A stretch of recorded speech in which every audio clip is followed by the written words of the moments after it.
Coming up next on SSI News on Location, we look at the difference in the candidates from the campaign track. The legislative tracks have their press conferences and committee meetings. Is there despotism at SSI?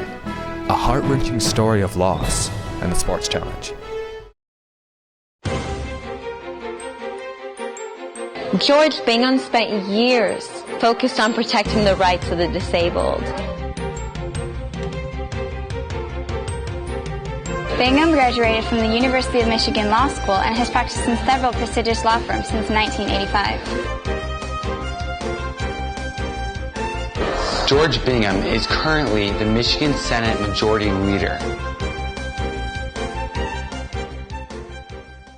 Hi, we're the Maple Party and we support Lloyd Osborne, and here are 3 reasons why you should too. Number 1, Osborne will ban Common Core and implement a voucher system.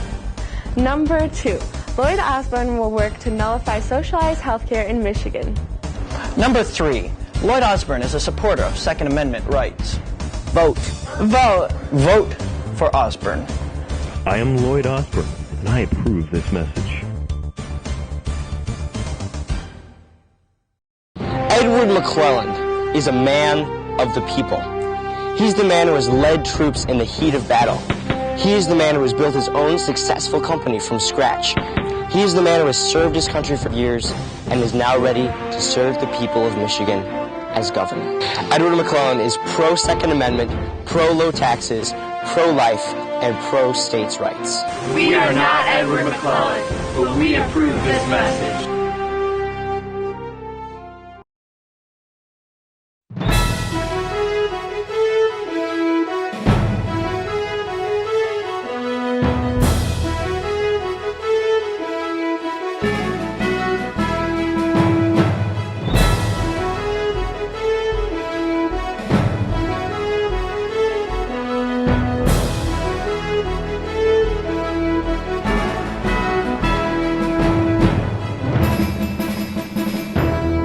Hello, and welcome to SSI News on Location. I'm Keegan Nixon. And I'm Hannah Menega. Earlier in the week, we interviewed the campaign managers to find out where they stand on the controversial issues. Evan Alderton has the story. Between press conferences and interviews, the campaign tracks have been vying for your vote. Policies, procedures, and platforms have been debated by the various campaign teams. Long hours of work have led up to this moment. As the debates came to a close, the media team interviewed several members of the campaign teams. We believe in the literal interpretation of the 10th Amendment. McClellan states that in his campaign, basically that the state should have all rights except those that are specifically given to the federal government in the Constitution.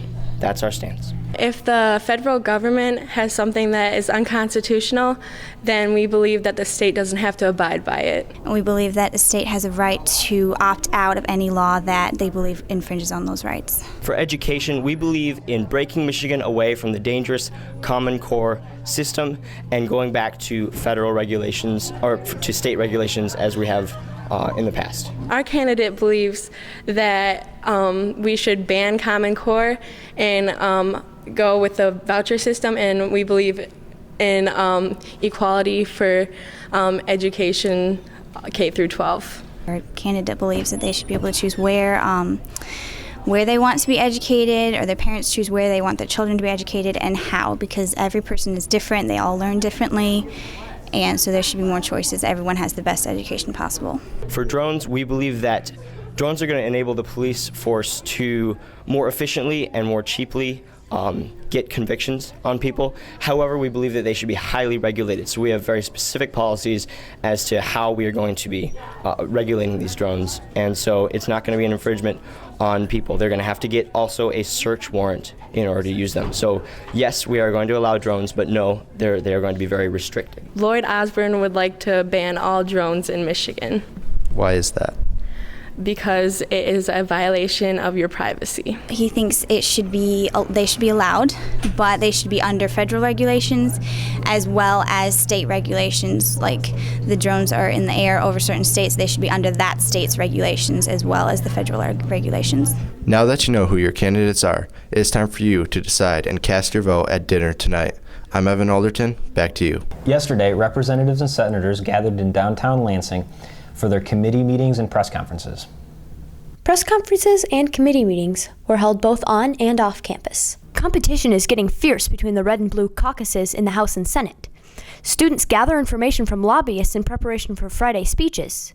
Not only are they learning to defeat their opponents on Friday, but they have also gone public with their own views. I believe it went very well. The questions that the media asked were relevant, on topic, and to the point. I enjoyed the opportunity to engage in rational debate, both with my caucus and with the opposing caucus. I think it was pretty solid. They asked some pretty difficult questions that we didn't maybe think up before in some of our caucus meetings, but our caucus members did a nice job in answering those questions and handling the stuff that we hadn't thought of on the spot. So I think that we did good. We still have a lot of things to work out. I think that some of our answers were a little bit too vague for the people's likings, but I think that basically we did our best, and that's all you can do sometimes. It was really fun, actually. I thought I'd be really nervous, but it was amazing. Taking what they learned yesterday, the House and Senate continue to prepare for their speeches on Friday. And now for something completely different.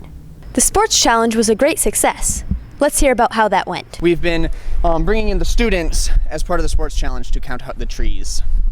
All right, and what is your favorite part of this job?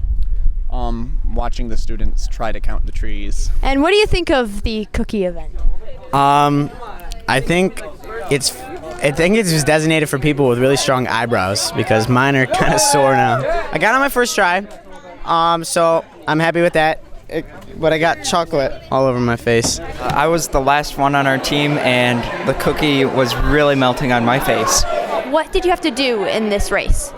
Well, you have 3 people tied together by a leg, and one person is facing backwards, and you have to carry a spoon with marbles down to the end. It was very difficult. I mean, we were kind of slow, so we weren't that much of a help, but we finished it and we didn't lose anything. Another day of fun in the bag. And now we have Zach Weston playing victim. Again. As many of you may have noticed, Zach has a new addition to his right arm. We get his side of this tragic tale.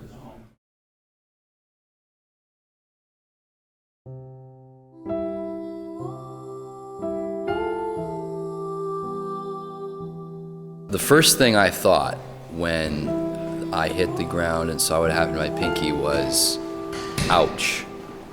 And then my second thought was, I won't be able to hold hands for a long time.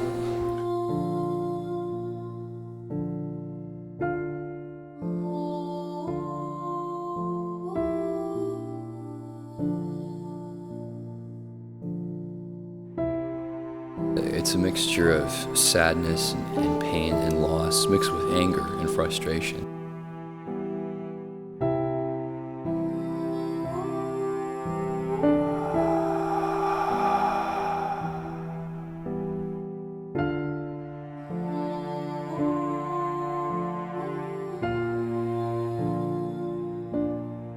My pinky is one of my top 10 fingers. The hardest thing actually is typing, because when I type now, I can only use 2 fingers and I have to lift my arm all the way up here, and it gets tired out very quickly. I feel like a martyr. I have been sacrificed for the good of the community, and while I'm really glad that my pain can allow others the enjoyment of ultimate frisbee, I do look forward to the day when I will again be playing frisbee on those beautiful waves of green outside.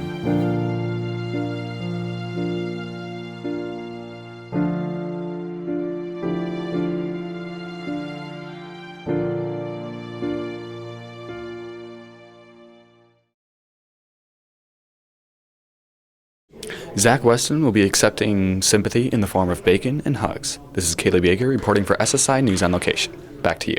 And now for a story on the despotism at SSI. For many years, Mr. Muffett has been the, as he claims, sometimes benevolent dictator of SSI.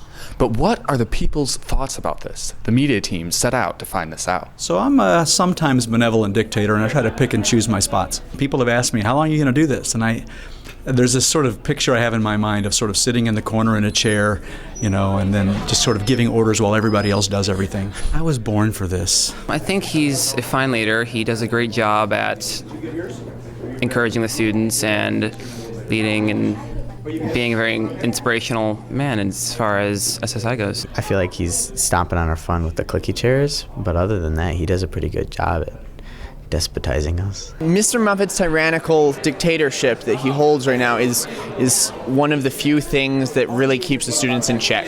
Mr. Muffett truly holds this camp together with his strong-willed, full frontal attack on freedom. It's really a disgrace. This is supposed to be a country where democracy prevails. And no matter whether the dictator is sometimes benevolent or malevolent, we need to get him out of office. We need to go back to democracy where the people rule. Mr. Muffett, resign. It's a repression, and we need to be a democratic nation, and I think we should overthrow him. I am actually coming up with a proposition to overthrow Mr. Muffett. Well, it looks like Mr. Muffett's regime may be in jeopardy. I'd give advice to Mr. Muffett personally, run. This is Caleb Yeager signing off for SSI News on Location. Back to you. This has been SSI News on Location. I'm Hannah Menega. And I'm Keegan Nixon. And we'll see you tomorrow.